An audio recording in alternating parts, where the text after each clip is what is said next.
சின்ன வயசில் எங்கள் அம்மா எல்லா ஞாயிற்றுக்கிழமையும் ஒரு சிக்கன் குழம்பு பண்ணுவாங்க. நானும் இன்றைக்கி அதுதான் பண்ண போகிறேன். வாங்க எப்படி பண்ணுறதுன்னு பார்க்கலாம்.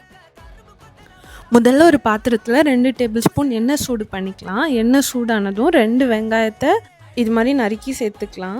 வெங்காயம் பொன்னிறமாக வதங்கணும். பொன்னிறமானதும் நம்ம 1 டேபிள் ஸ்பூன் இஞ்சி பூண்டு பேஸ்ட், 2 பச்சை மிளகா, கொஞ்சம் கறிவேப்பிலை இவ்வளவும் போட்டு நல்லா வதக்கிக்கலாம்.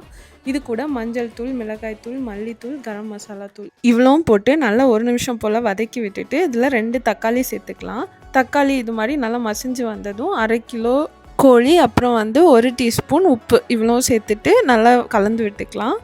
ஒரு 5 நிமிஷம் போல் வெந்ததும் கோழி இது மாதிரி தண்ணி விட ஆரம்பிக்கும். இப்போ நம்ம 1 கப் தண்ணி சேர்த்துக்கலாம். கொதிச்சதும் நம்ம மூடி போட்டு 20 நிமிஷம் வேக வைக்கணும். 20 நிமிஷம் ஆனதும் சிக்கன் நல்லா வெந்திருக்கும். அப்போ நம்ம தேங்காய் பால் சேர்த்துட்டு லேசாக இது மாதிரி கொதிக்க ஆரம்பித்தோடனே நம்ம அடுப்பை ஆஃப் பண்ணிக்கலாம். அவ்வளோதான், சிக்கன் குழம்பு ரெடி.